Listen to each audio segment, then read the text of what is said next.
इस शख्स ने वसीयत की थी कि मैं जैसे ही मर जाऊं तो मेरे जिस्म के गिर्द बड़े बड़े बर्फ के ब्लॉक रख देना और जितना जल्दी हो सके मुझे दफन कर देना।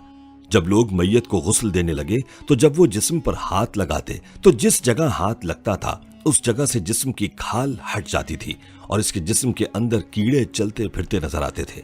ये क्या हो रहा था वहां मौजूद सभी लोगों की समझ से बाहर था। प्यारे दोस्तों, ये एक कातिल का आंखों देखा इबरतनाक अंजाम है जो कब्र के पेट में छुपने से पहले ही शुरू हो चुका था। दोस्तों, इस बंदा खुदा ने ऐसा क्या गुनाह किया था कि इसका इबरतनाक अंजाम दुनिया ही में शुरू हो गया था। बज़ाहिर नेक दिखने वाले इस शख्स की आखिर क्या खता थी कि इसे अपने अंजाम का पहले से इल्म हो गया था और इसने अपने लिए पहले ही वसीयत कर दी थी। इस शख्स की मुकम्मल कहानी आपको बताएंगे। वीडियो को आपने स्किप नहीं करना और आखिर तक लाजमी देखना है।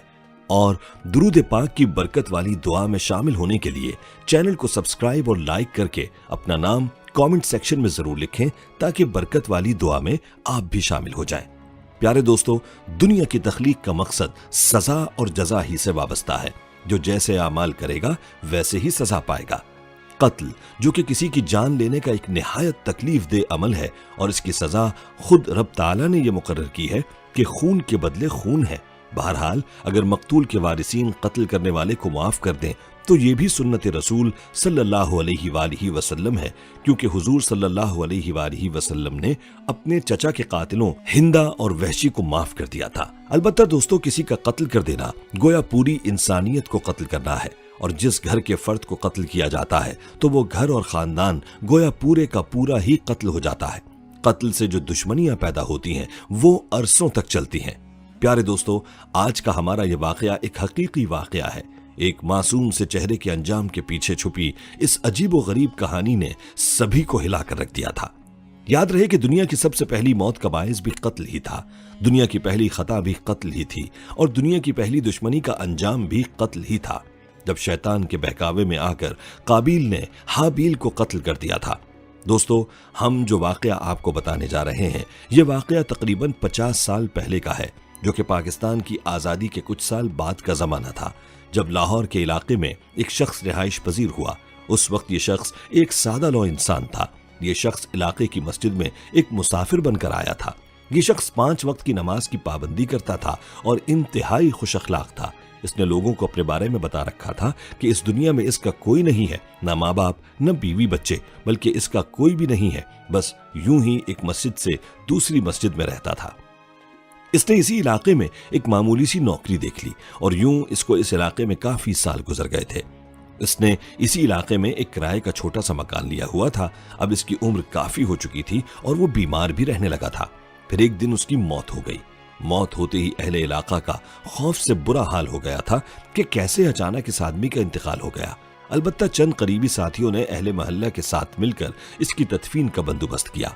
ये खबर सुनते ही इमाम मस्जिद तशरीफ ले आए और कहने लगे कि मुझे इस शख्स ने अपने बारे में वसीयत कर रखी है जिसके मुताबिक कुछ काम करने होंगे।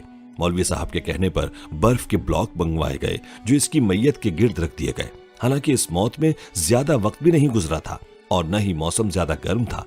साथ ही मौलवी साहब ने बताया कि इस शख्स की वसीयत थी कि जितना जल्दी मुमकिन हो इसकी तदफीन कर दी जाए। इमाम साहब की अचानक आमद ने और इस शख्स की वसीयत ने लोगों को हैरत में डाल दिया था कि ऐसी क्या बात है कि इसने जल्दी तदफीन का कहा, और इमाम साहब खुद भी काफी परेशान दिखाई दे रहे थे। इस शख्स के मैयत को गुस्ल देने की तैयारी की गई और जब गुस्ल दिया जाने लगा तो यहाँ से असल मामला शुरू हुआ। तब सभी को वजह समझ आ गई कि इमाम साहब ने यह सब क्यों करवाया, क्योंकि गुस्ल देने वाला जहां भी हाथ लगाता था तो मैयत की खाल वहां से उतर जाती थी, जैसे कोई चादर हो और उतरती चली जाए, और खाल उतरने वाली जगह पर कीड़े चलते हुए दिखाई देने लगते। ये मंजर वहां मौजूद सभी अफराद के लिए समझ से बाहर था। लिहाजा उन्होंने गुस्ल का अमल वहीं पर रोक दिया और इमाम मस्जिद को बुलाया गया। इमाम साहब भी ये सब देखकर खौफजदा हो गए और उनके मुंह से बेइख्तियार निकला कि इसने अपने बारे में सही पेशनगोई की थी। पहले तो वो लोग कुछ न समझे और जब हकीकत मालूम हुई तो सब लोग तौबा और इस्तग़फ़ार करने लगे।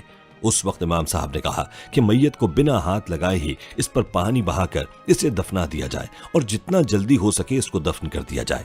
जब इस शख्स की तदफीन वगैरह मुकम्मल हो चुकी तो लोगों को इस मामले की तफ्तीश हुई कि इस मामले की वजह क्या थी। लिहाजा लोगों के इसरार करने पर इमाम साहब को इस मामले के बारे में लोगों को बताना पड़ा। امام صاحب نے بتایا کہ اس شخص نے ان کو بتایا تھا کہ وہ ایک قاتل ہے۔ اس نے بتایا تھا کہ مجھ سے ایک آدمی کا قتل ہو گیا تھا، معاملہ ایسا ہو گیا تھا کہ میں خود پر قابو نہ رکھ سکا، میں شیطان کے بہکاوے میں آ گیا تھا اور میں نے ایک اللہ کے بندے کو قتل کر دیا تھا۔ قتل کی وجہ تو اس نے نہیں بتائی، البتہ اتنا بھی اس نے اس وجہ سے بتایا کہ اس کا آخری وقت بالکل قریب ہے۔ اس نے بتایا کہ اسی قتل کے بعد میں اپنے اہل خانوں کو چھوڑ کر ادھر ادھر بھٹک رہا ہوں، حالانکہ میرے بیوی بچے بھی ہیں۔ ہو سکتا ہے کہ اس کو اپنے انجام کی خبر پہلے سے ہو چکی تھی، اس لیے اس نے مجھے وصیت کی تھی کہ میری میت کے گرد برف کے بلاک رکھ دینا اور جتنا جلدی ممکن ہو مجھے دفنا دینا۔ میں نے اس سے کہا بھی کہ اس کو توبہ کر لینی چاہیے، لیکن شاید اب دیر ہو چکی تھی اور اس کو اپنے انجام کی خبر ہو چکی تھی۔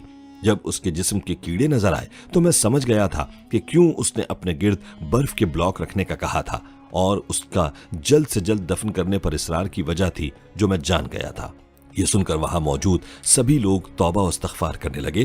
بے شک شیطان انسان کا کھلم کھلا دشمن ہے۔ پیارے دوستو، یہ ایک قاتل کا آنکھوں دیکھا حال تھا، تو اس کا بدلہ جہنم ہے جو آپ نے ملاحظہ کیا، جو قبر میں دفن ہونے سے پہلے ہی شروع ہو چکا تھا۔ دوستو، ارشاد باری تعالیٰ ہے، اور جو کوئی مسلمان کو جان بوجھ کر قتل کرے تو اس کا بدلہ جہنم ہے کہ مدتوں اس میں رہے گا، اور اللہ نے اس پر غضب کیا اور اس پر لعنت کی اور اس کے لیے تیار کر رکھا ہے بڑا عذاب۔ پیارے دوستو، کسی مسلمان کو جان بوجھ کر قتل کرنا شدید ترین گناہ کبیرہ ہے، اور کثیر احادیث میں اس کی مذمت بیان کی گئی ہے۔ حضرت انس رضی اللہ تعالی عنہ سے روایت ہے، تاجدار رسالت صلی اللہ علیہ وآلہ وسلم نے ارشاد فرمایا، بڑے کبیرہ گناہوں میں سے ایک کسی جان کو ناحق قتل کرنا ہے۔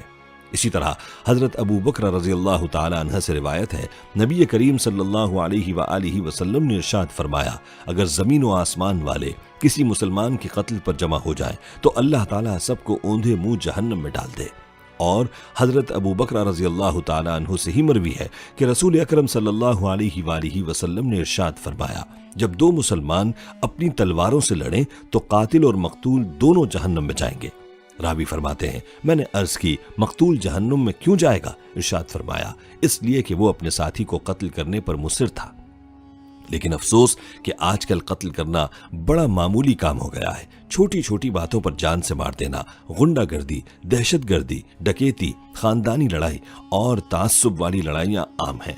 اللہ سے دعا ہے کہ اللہ تعالی ہمیں ہر طرح کے فتنے اور گناہ سے محفوظ رکھے، آمین۔ دوستو، ہماری آج کی اس ویڈیو کو اپنے دوستوں کے ساتھ زیادہ سے زیادہ شیئر کریں، اور اگر آپ چاہتے ہیں کہ ہم آپ کے لیے آپ کی مرضی کا کوئی وظیفہ یا موضوع لے کر آئیں تو آپ اس بارے میں ہمیں کامنٹ سیکشن میں بتا سکتے ہیں۔